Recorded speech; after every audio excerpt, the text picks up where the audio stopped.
सब भैया बहनी के पाए लागी।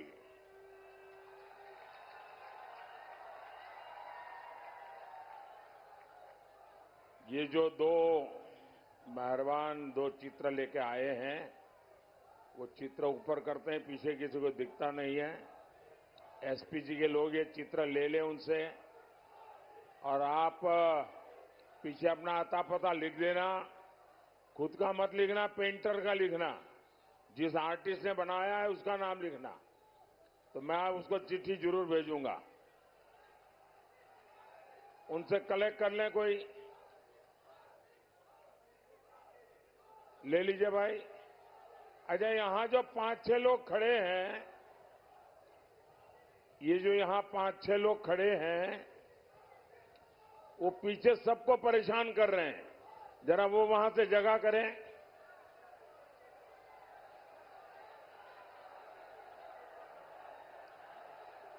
ये मैडम जो वीडियो उतार रही है, जरा आगे खड़े हो, जरा पीछे जाइए, ताकि पीछे वालों को परेशान कर रहे हैं आप। अच्छा, सुन नहीं पा रहे आप लोग वहां?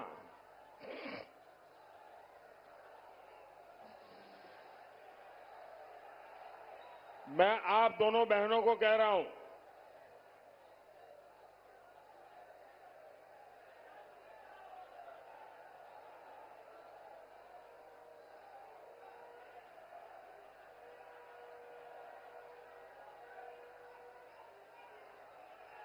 भारत माता की, भारत माता की, भारत माता की। 2 दिन पहले मैं बनारस में था। वहां जो माहौल बना, जिस प्रकार से काशीवासियों ने लोकतंत्र का उत्सव मनाया, और स्वाभाविक है कि प्रधानमंत्री वहां नामांकन लेने गए थे, तो जरा मीडिया वालों का भी ध्यान ज्यादा रहता है। लेकिन सवाल काशी का नहीं है। हिंदुस्तान के हर कोने में, कन्याकुमारी से कश्मीर तक और अटक से कटक तक, सब दूर यही उमंग है, यही उत्सव है। और लोकतंत्र की क्या ताकत है, उस पर दुनिया का ध्यान गया है। और मैं पहली बार देख रहा हूं कि दुनिया के अखबारों में पहले पेज पर भारत के लोकतंत्र के उत्सव की खबरें छाई हुई हैं। भारत के, भाई आप बैठिए, और एक बार भी खड़े नहीं होंगे आप।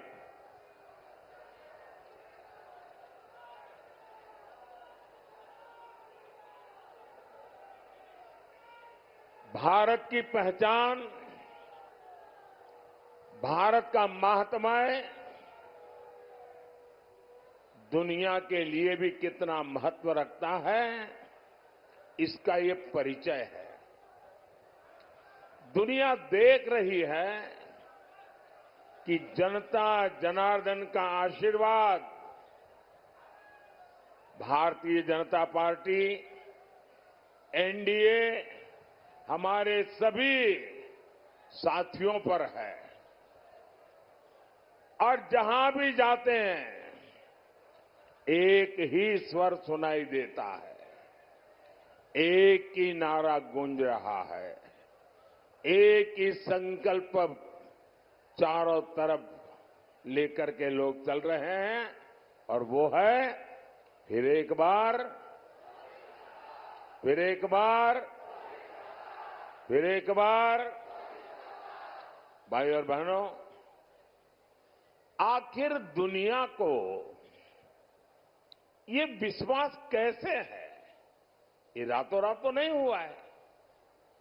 दुनिया ये जन समर्थन देख रही है।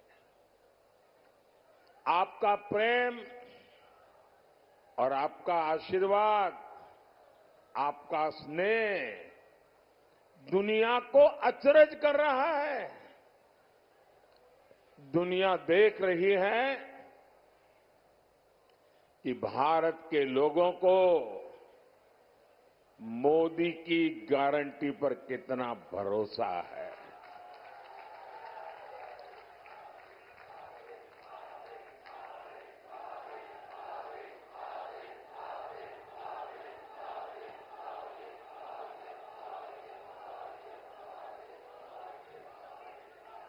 साथियों, मोदी की गारंटी का मतलब क्या होता है, इसका ताजा उदाहरण सीएए कानून है। सीएए कानून है और आपने देखा होगा कल ही सीएए कानून के तहत शरणार्थियों को भारत की नागरिकता देने का काम शुरू हो गया। पहले लॉट को ऑलरेडी नागरिकता दी गई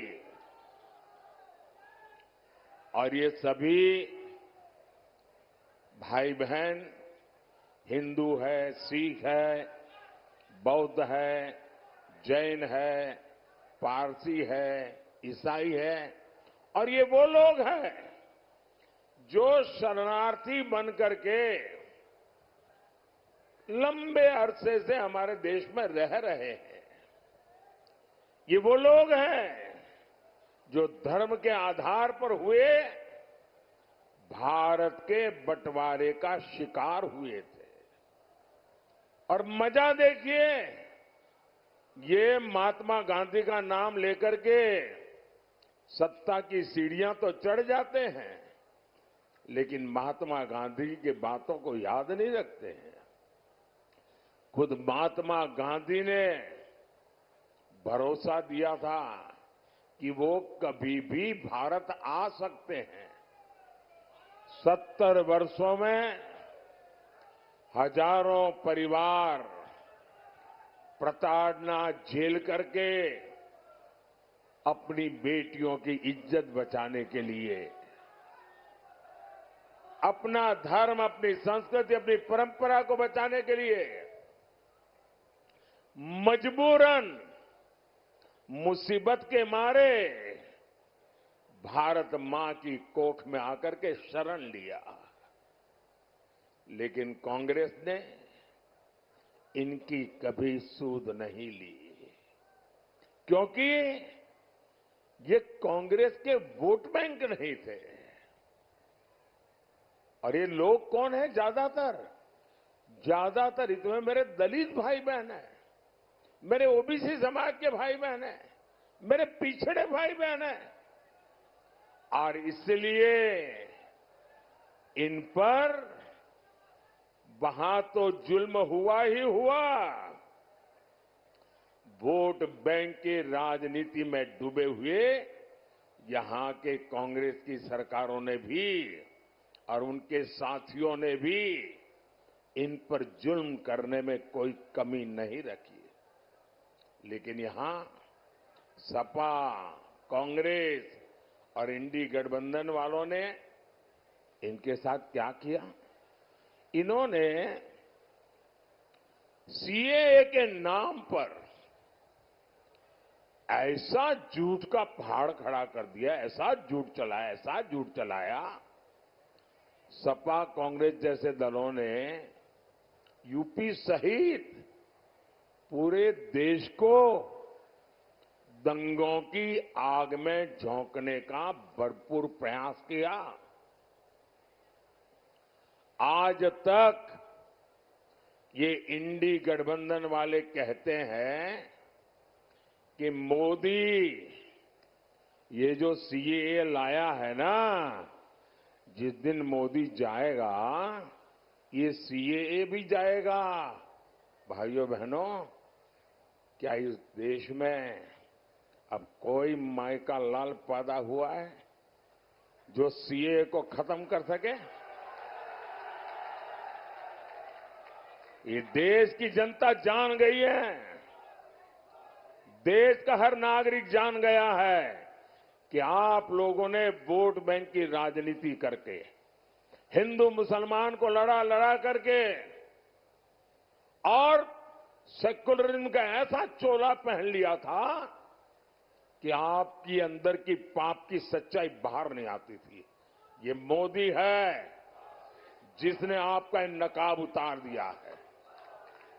ये आपका नकाब, आप ढोंगी है, आप सांप्रदायिक है। आपने देश को 7 दशक तक संप्रदाय की आग में जूझने के लिए मजबूर कर दिया है।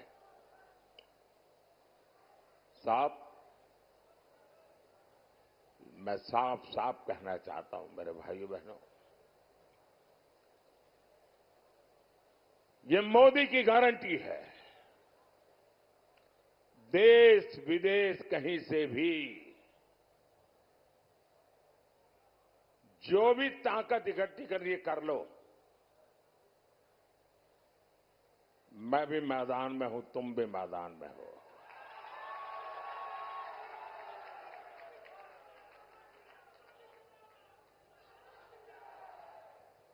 आप सीएए नहीं मिटा पाओगे। आने वाले कुछ महीनों में ही पश्चिम बंगाल से लेकर दिल्ली, पंजाब तक हजारों शरणार्थी परिवार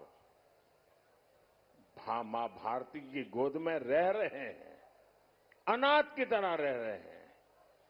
वो अब सम्मान के साथ रहेंगे, उनके पास उनकी एक पहचान होगी, वो मां भारती के बेटे कहने के हकदार हो जाएंगे। हमारे उत्तर प्रदेश में भी ऐसे लाखों परिवार बसे हुए हैं जी। साथियों, मोदी की एक और गारंटी आज कश्मीर में भी दिख रही है। पिछले 5-6 दशकों में कश्मीर देश के हर चुनाव का मुद्दा होता था। हर चुनाव में सभी दल कश्मीर के मुद्दे को भुनाते थे। आपने देखा होगा, ये हमारे विरोधी लोग हैं ना, उनकी बोलती बंद हो गई है, उनके मुंह पे ताला लग गया है। और दबी जबान में उन इलाकों में जाकर के कहते हैं, अरे चिंता मत करो, ये मोदी भले कुछ भी चिल्लाता रहे, ये मोदी ने भले 370 हटाया, जैसा ही हमको मौका मिलेगा ना हम 370 भी वापस ले आएंगे। भाइयों बहनों, सवाल मोदी का नहीं है। जिस प्रकार से श्रीनगर में ये चौथे चरण के समय मतदान हुआ, भैया आपका प्यार मेरे सर आंखों पर, मुझे जरा बोलने दीजिए।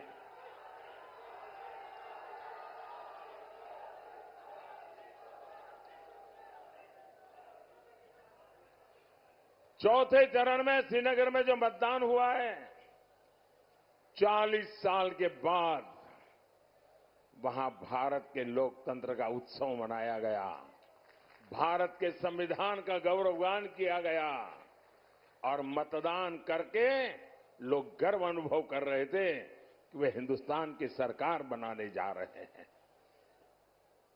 श्रीनगर के जीवन में बहुत बड़ा दिन था और श्रीनगर के लोगों का उत्साह है ना, वो साफ दिखाता है कि अब कोई भी 370 वापस ला करके वोट बैंक की राजनीति नहीं कर पाएगा। आजमगढ़ के यूपी के हमारे सैनिक परिवारों की माताएं बहनें हमेशा चिंता में रहती थी, न जाने कब कश्मीर की धरती पर आतंक की धमाका कर दें, न जाने कब पत्थरबाजी हो जाए और न जाने कब बुरी खबर आ जाए। कोई ठिकाना नहीं था। लेकिन मोदी ने कश्मीर में शांति की गारंटी दी थी। मोदी ने 370 की दीवार गिरा दी, 370 की दीवार गिराई। पहले वहां चुनाव आते थे तो हड़तालें होती थी, मतदान करने वालों को मौत की मुसीबत आ जाती थी, आतंक की धमकी देते थे। लेकिन इस बार श्रीनगर में पिछले अनेक चुनावों के रिकॉर्ड टूट गए भाइयों। साथियों, ऐसा काम वही कर सकता है जिसके रग रग में राष्ट्र प्रथम का संकल्प बह रहा हो। आप याद करिए, 10 साल पहले देश में एक सामान्य व्यक्ति की सुरक्षा भगवान भरोसे होती थी। कभी बम धमाके, कभी आतंक, कभी स्लीपर सेल, कभी दंगे, और आजमगढ़ की तो पहचान ही बदल दी गई थी। न जाने किस किस नाम से आजमगढ़ को बुलाया जाता था, कितना बदनाम करके छोड़ा था। देश में कहीं भी धमाके होते थे तो सबसे पहले लोगों का ध्यान आजमगढ़ की तरफ जाता था। लोग आजमगढ़ की चर्चा करते थे। और तब यहां समाजवादी पार्टी की सरकार आजमगढ़ की प्रतिष्ठा के लिए न कुछ सोचती थी न कुछ करती थी। तब सपा के शहजादे आतंक के समर्थन में दंगाइयों का सम्मान करते थे। धमाके करने वाले आतंकियों को छोड़ा जाता था। स्लीपर सेल्स को राजनीति का कवर दिया जाता था। इसी रवैये के कारण देश भर में आतंकवाद फला फूला। अनेक माताओं को अपने बच्चों को बर्बाद होते देखा। और इन लोगों तो आज भी ऐसा ही रवैया है। भाइयों और बहनों, सपा कांग्रेस दल दो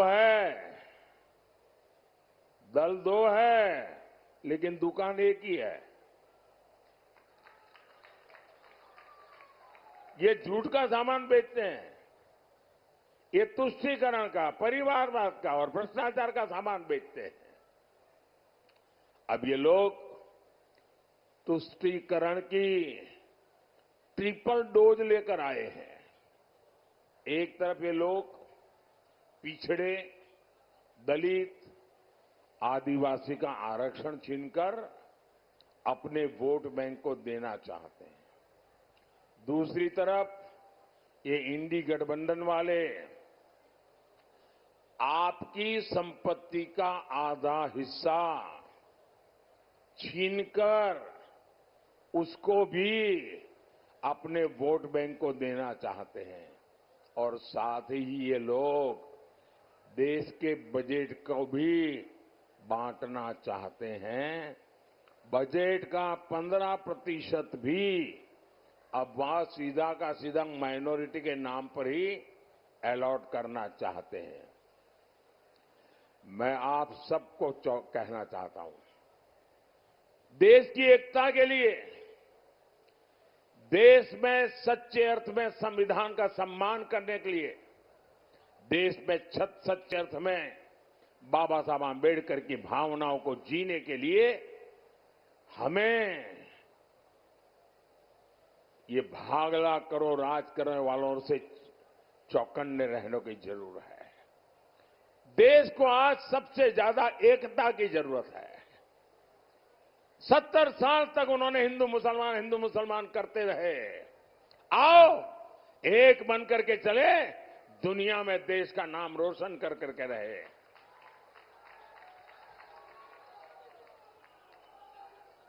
साथियों, इंडी गठबंधन तुष्टीकरण के दलदल में पूरी तरह धंस चुकी है। समाजवादी पार्टी के शीर्ष नेता राम मंदिर को लेकर आए दिन घटिया बातें कर रहे हैं। कांग्रेस के शहजादे ने तो राम मंदिर को गालियां देने का मिशन ही चला रखा है। सिर्फ वोट बैंक को खुश करने के लिए ये लोग हमारी आस्था पर चोट कर रहे हैं। साथियों, यहां इतनी बड़ी संख्या में हमारी माताएं बहनें आई हैं।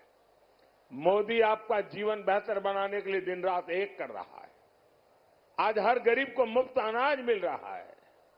आज हर गरीब को मुफ्त इलाज मिला, पक्का घर मिला, घर में नल, नल में जल, सस्ता सिलेंडर, ऐसी अनेक सुविधाएं आप तक पहुंची है।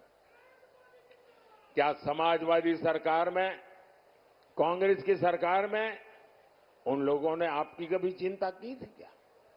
उन्हें आपको अपने हाल पर छोड़ दिया था कि नहीं छोड़ दिया था? ये मोदी है जो आपके जीवन से हर चिंता को दूर कर रहा है। अभी मोदी ने एक और बड़ा फैसला लिया है। आपके घर में और यहां जितने लोग हैं इन सबके काम आने वाला है।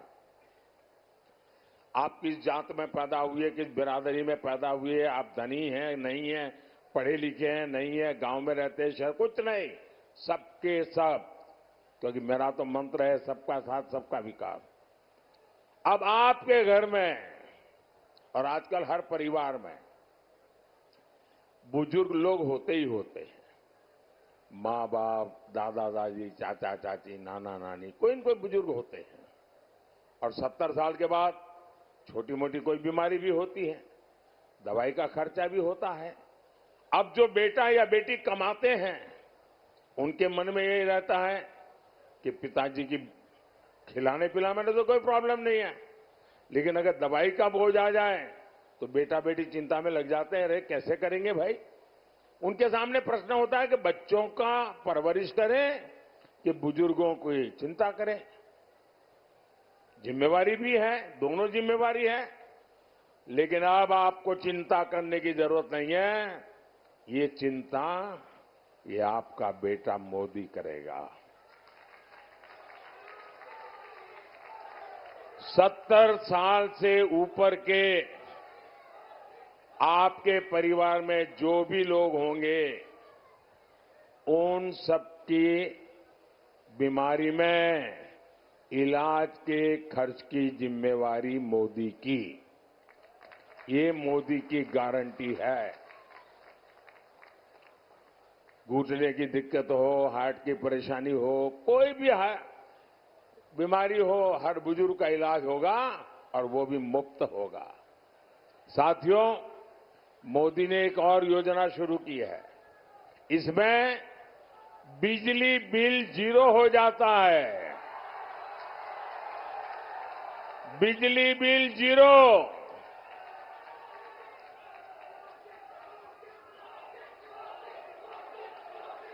इतना ही नहीं, बिजली बिल तो 0 हो जाएगा, लेकिन बिजली इस्तेमाल करने वाला हीरो बन जाएगा। सिर्फ निरहुआ हीरो हो गया था नहीं, आप हीरो बन जाएंगे। इस योजना को मैं समझाता हूं और ऑलरेडी चालू कर दिया है मैंने। ऐसा नहीं कि 4 जून के बाद करूंगा, कर दिया। योजना का नाम है पीएम सूर्यघर मुफ्त बिजली योजना।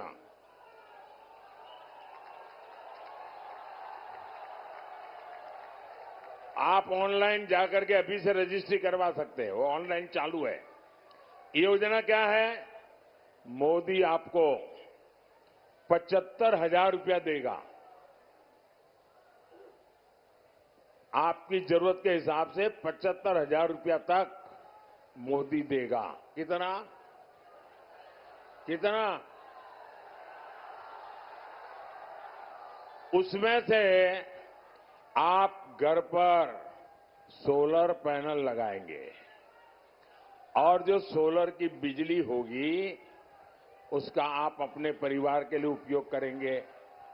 और जो ज्यादा बिजली होगी वो योगी जी की सरकार खरीद लेगी।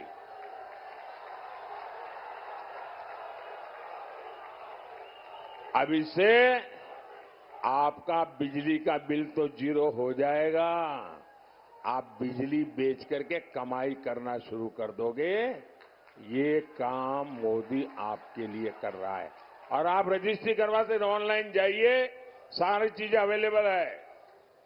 साथियों, आज भाजपा सरकार में यूपी का तेज विकास हो रहा है।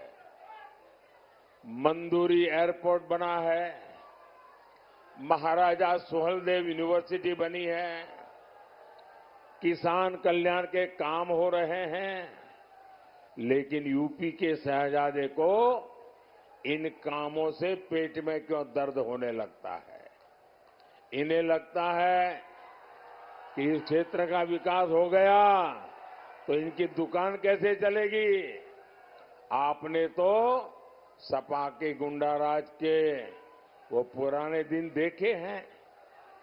बाजार शाम 7 बजे बंद हो जाते थे, माताएं बहनें बाहर नहीं निकल पाती थी, पढ़ाई लिखाई तक के लिए बेटियों का निकलना मुश्किल होता था। भाई और बहनों, आज भाजपा सरकार में यूपी इन सारे संकटों से बाहर निकल आया है।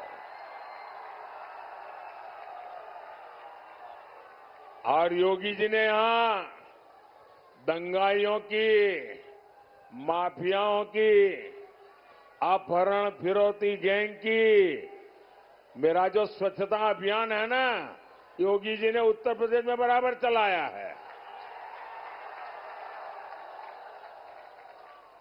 अब यूपी में तेजी से